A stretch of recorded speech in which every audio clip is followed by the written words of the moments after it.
Olá, sou o Dr. Antônio Martins de Farias, estou aqui mais uma vez para gravar um vídeo. Primeiro eu quero agradecer a Deus por estar vivo e você, meu amigo, minha amiga, que se inscreveu no meu canal. São 86 guerreiros. Estou muito feliz com a sua aceitação de ser o meu assinante do meu canal. Muito obrigado mesmo. Aqui embaixo eu deixo os meus contatos. Quem quiser fazer contato comigo, tem meu e-mail, tem meus telefones e também tem um blog. O meu blog é extremamente importante, todo dia tem uma publicação nova, um artigo novo sobre política, sobre direito, sobre economia, sobre educação. Então é importante que você leia o meu blog. O artigo você leva 3 a 4 minutos para você sair atualizado. A minha preocupação de fazer esses vídeos e também escrever é para a gente se manter atualizado, né? Porque se eu ficar isolado no mundo, se a gente ficar isolado no mundo, daqui a pouco a gente não tem mais nem capacidade de pensar. E nós temos que manter sempre a nossa capacidade de pensar, sempre a nossa capacidade de reformar, de renovar a nossa vida. Né? Todo dia é dia de renovação, todo dia é dia de mudança, todo dia é dia de se perdoar. A gente tem que perdoar aqueles que nos traíram, aqueles que nos passaram a rasteira, aqueles que nos passaram para trás, que pode até em algum momento eles se sentem vencedores. Mas vencedor é aquele que foi traído, aquele que foi jogado para escanteio, aquele que foi passado para trás. Esse é o vencedor. Não que eu esteja pregando o sofrimento. Não, eu não prego o sofrimento. Eu quero que acabe com o sofrimento. Mas a gente tem que entender, aquele que te trai, aquele que te bota para baixo, ele pode até achar que num determinado ele está vencedor, mas na verdade o perdedor é ele. Vencedor é você que soube enfrentar essa batalha, né? Eu quero também dizer o seguinte, hoje não sei por que hoje eu resolvi eu vou falar de um assunto muito importante. Nós estamos vivendo numa situação que parece que a sabedoria, quem sabe, está sendo criticado. Uma pessoa como eu, que pensa, ela é criticada. Ter educação no Brasil hoje é criticado, porque esse governo que, que está dominando o Brasil no momento, eles não têm respeito para com as pessoas que têm sabedoria para nos passar, que têm respeito. Por exemplo, eles abominam Paulo Freire, um dos maiores educadores do mundo. Paulo Freire nunca foi comunista, porque esse governo não sabe nem o que é comunismo. Esse governo nunca leu um livro.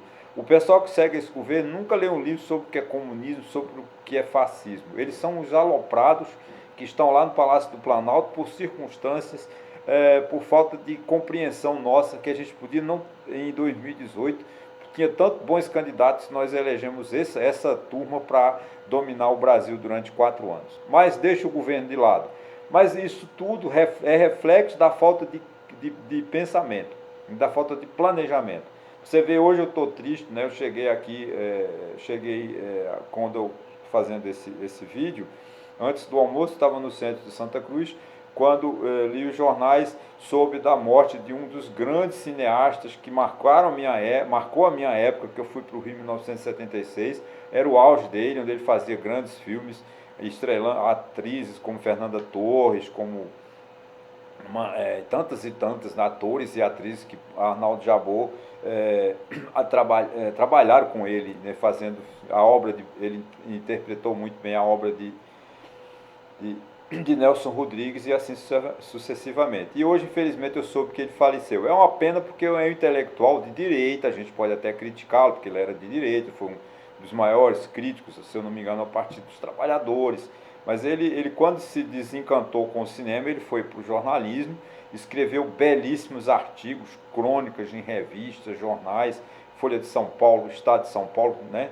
O Globo, enfim. Então ele deixou uma obra magnífica. Isso o que? Eu quero dizer que são pessoas que pensam. E o país que não tem pensadores é um país que não pode ter sucesso. É importante que a gente crie pessoas, respeite as pessoas que pensam, principalmente as pessoas que pensam diferente de nós, né? Porque o que a gente vive hoje, a busca, o avanço da ciência, o avanço da medicina, o avanço da física, da química, da biologia, ela é consequência de grandes pessoas que pensaram e muita gente botou na fogueira. né?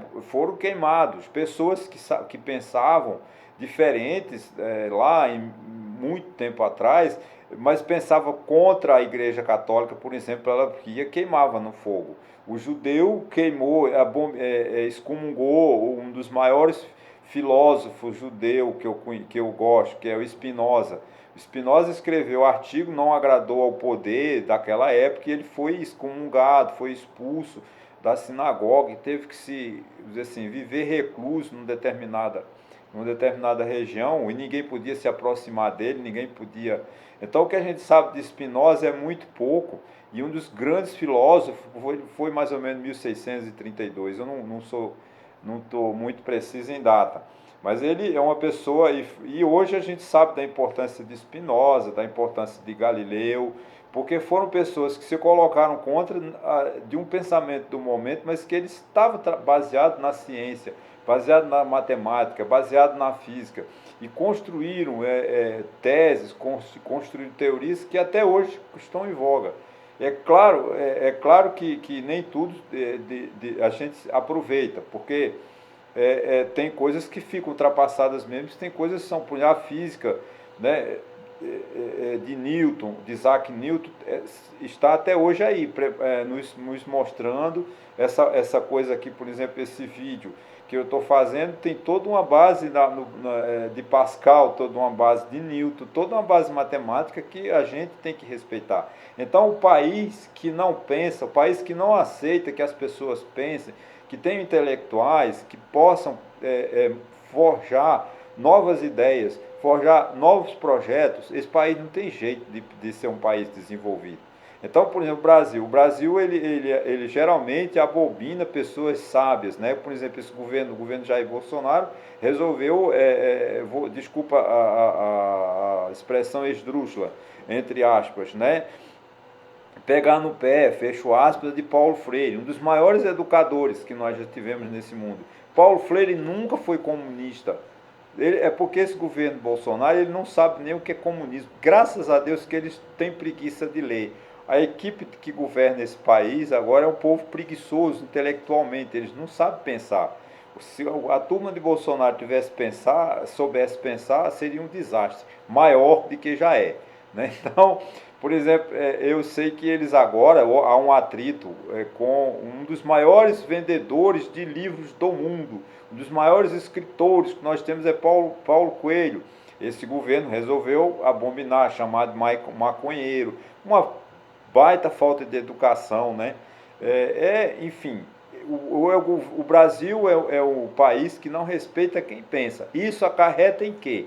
Acarreta em falta de planejamento. Por exemplo, hoje um editorial no estado de São Paulo diz o seguinte aqui, eu vou ler aqui de um editorial aqui, né? De 15 de fevereiro de 2022. Ele diz aqui, planejamento vem perdendo espaço em Brasília há vários anos e praticamente sumiu da agenda federal em 2019, exatamente nesse governo Bolsonaro, que não tem planejamento, né? Quando se instalou a atual administração. O descompasso entre geração e transmissão de energia, né, tem sido observado há alguns anos. Foi evidenciado, por exemplo, depois do investimento importantes na produção de energia eólica do Nordeste. Quer dizer, todo mundo sabe que no estado da Bahia, no estado da Paraíba, no estado do Rio Grande do Norte, criaram-se as usinas eólicas, que são as usinas que armazenam energia através do vento, né? Só que como não tem transmissão, então ela tem uma usina, um potencial enorme de energia, mas ela não pode transmitir. Ela não pode transmitir para o consumidor porque não tem torre de transmissão. Isso foi o quê? Falta de planejamento. Né? Nós não temos, por exemplo, o Porto de Cabedelo, na Paraíba, acho que está aterrado, não pode ancorar navios. Então vem uma fábrica de alpargatas, de sandálias havaianas, ela fabrica aqui na Paraíba, mas leva para o Porto do Rio de Janeiro, porque o Porto de Cabedelo, que está a 60 quilômetros, não comporta um navio. Tudo isso falta de planejamento. Então é importante. O planejamento é o quê? É através do pensamento. Você pensa, você projeta, você viabiliza, você enxerga o futuro. Agora, se você não pensa, vai acarretar o quê? Nós temos uma excelente produção de energia, só que essa energia não pode chegar ao consumidor final porque não tem torre de transmissão. Isso foi o quê? Falta de governo. Não é culpa do governo Bolsonaro, não. É governos anteriores que não pensaram, não planejaram. Então, o processo de planejamento é essencial em qualquer governo, em qualquer época, em qualquer situação. Cabe a nós. Ah, mas Antônio, o que eu tenho a ver com isso? Tu já vem com essa história de fazer eu pensar, que já é demais. Eu não quero nem pensar. Você já vem com a história de pensar, mas é quando você pensa, você planeja, né? É através do planejamento que nós vamos aproveitar essa energia. Quer dizer, em que adianta a gente encher de energia, de cataventos no estado do Rio Grande do Norte, no estado do Ceará, no estado da Bahia, se não pode chegar a energia ao consumidor. E tal o consumidor pagando energia cara, né? Tarifas amarela, tarifa vermelha, tarifa não sei o quê, por causa da poluição, por causa da falta de chuva, que também é por falta de planejamento, porque há quantos anos, né, que não se faz mais planejamento para resolver o problema da energia do Nordeste, da energia da Paraíba. Por quê? Porque não se tem mais usina hidrelétrica. Né? As que foram feitas nos anos 70. No Brasil, tudo que foi construído no Brasil dos anos 60 e 70, quando houve a expansão da nossa economia. O Brasil hoje não tem mais grandes obras. Né? O governo Bolsonaro, por exemplo, qual é a grande obra de Jair Bolsonaro? Nenhuma. Ele está inaugurando os restos de obras do governo do PT, que foi a transposição do Rio São Francisco, começou lá em 2008, 2003.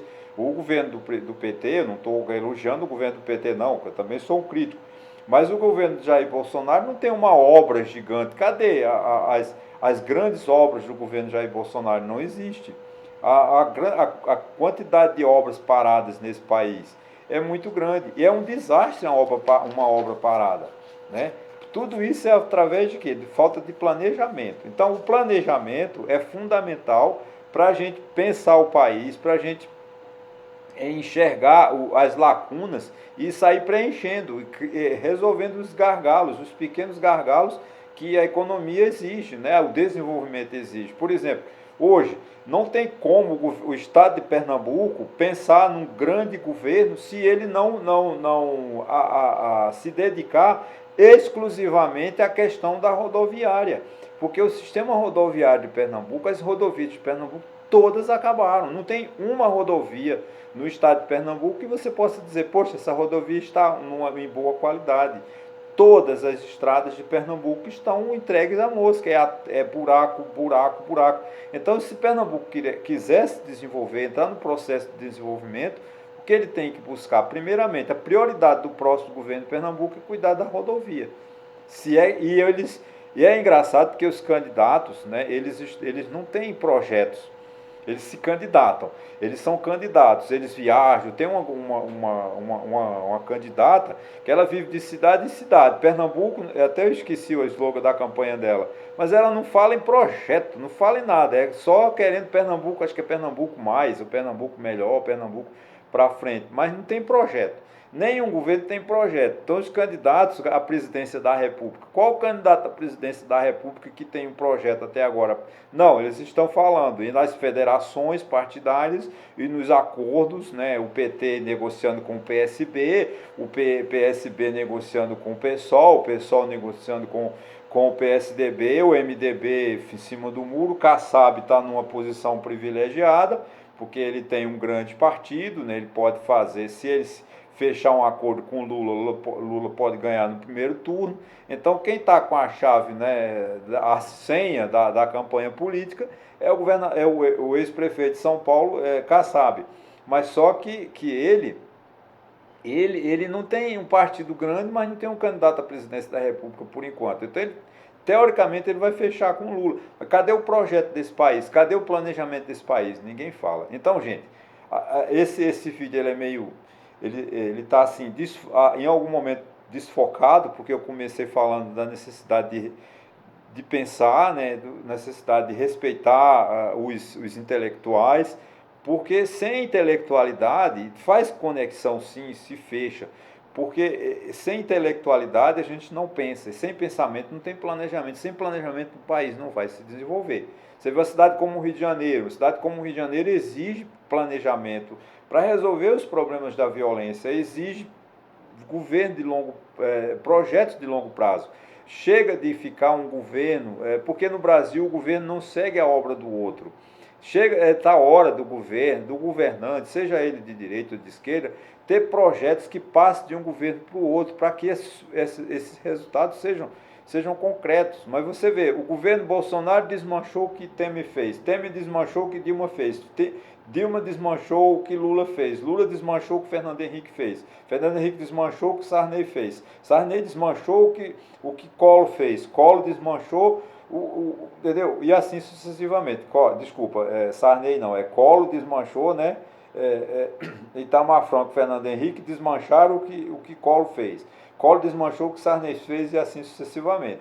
Então, um país que a gente precisa criar um programa e só através de pensamento, só através da intelectualidade, de pessoas que pensam esse país, é projetar esse país para o futuro, é com pensamento, projetos que passem de um governo para o outro. Por exemplo, questão de rodovias, questões das usinas eólicas, a questão da transmissão de energia, que nós não temos transmissão, porque o nosso problema não é a falta de geração de energia, a fonte de geração de energia nós temos, o problema é a perda na transmissão. Isso é o calcanhar de Aquiles. Então é preciso que se pense, encontre soluções para resolver esse problema da transmissão de energia. Isso só se faz através de pensamento, através de planejamento. Ok, gente? Muito obrigado a vocês e até uma próxima.